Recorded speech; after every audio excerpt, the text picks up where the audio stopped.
In late summer of 1921, the United States came closer to a civil war than most Americans ever learn about in school. This wasn't a protest. It wasn't a strike. It was an armed uprising, involving machine guns, bombs dropped from airplanes, and nearly 15,000 American citizens marching with rifles through the mountains of West Virginia. This was the Battle of Blair Mountain, and it remains the largest labor uprising in U.S. history. To understand how something like this could happen, you first have to understand coal country in the early 20th century. West Virginia was rich in coal, but the people mining it were desperately poor. Coal companies didn't just own the mines. They owned everything: the houses miners lived in, the stores they shopped at, and even the doctors they visited. Workers were often paid in company scrip instead of real money. That meant they could only buy goods at company-owned stores, at company-set prices. Trying to organize or join a union could cost you your job, your home, or your life. Private detectives and company enforcers, often hired through agencies like Baldwin Felts, were used to intimidate miners. They evicted families, beat organizers, and sometimes opened fire on camps of striking workers. Local law enforcement frequently sided with the companies. For miners, the law didn't feel like protection. It felt like another weapon aimed at them. By 1920, tensions were already boiling. Then, in 1921, something snapped.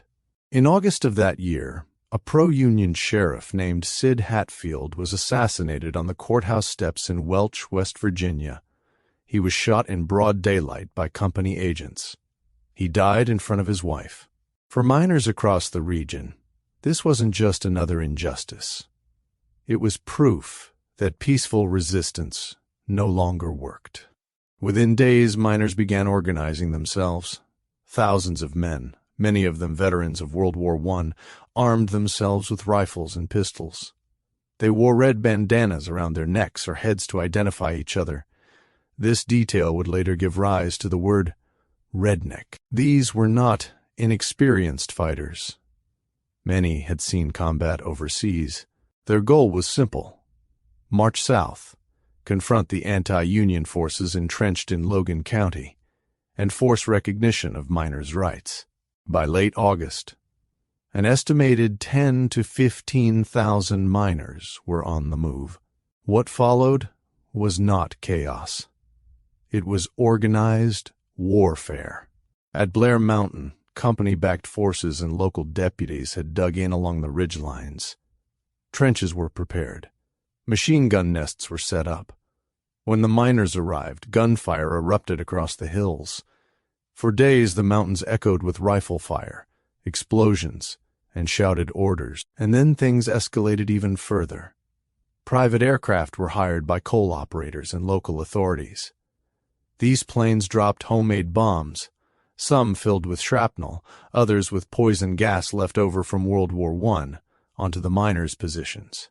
This is one of the only times in American history that aircraft were used to bomb us, civilians. The miners kept fighting. For nearly a week, the Battle of Blair Mountain raged. It only ended when the federal government stepped in. President Warren G. Harding sent U.S. Army troops to the region. When miners saw American soldiers, many wearing the same uniforms they had worn just a few years earlier in Europe, they stopped advancing. They weren't willing to fight the U.S. Army. The uprising collapsed. The aftermath was brutal. Hundreds of miners were arrested. Many were charged with treason. Union membership in the region collapsed almost overnight. On paper, Blair Mountain was a complete defeat for labor. But history doesn't always move in straight lines. Although the miners lost the battle, the story of Blair Mountain spread. Journalists, reformers, and politicians began paying closer attention to conditions in coal country. Over the next decade, labor protections expanded nationwide. The New Deal era brought union rights, workplace safety laws, and federal protections that miners in 1921 could only dream of. Today, Blair Mountain is recognized as a historic site. What was once buried, literally and figuratively, under coal and silence is now understood as one of the most important struggles for workers' rights in American history. The Battle of Blair Mountain is uncomfortable because it challenges a simple narrative. It shows that the United States didn't always resolve conflict through courts or elections.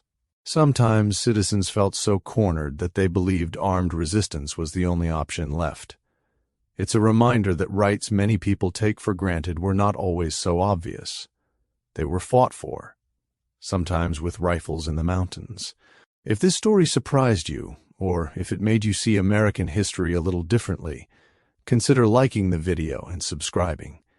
There are many moments like this, powerful, forgotten, and absolutely worth remembering. I would deeply appreciate your feedback. Thank you for watching.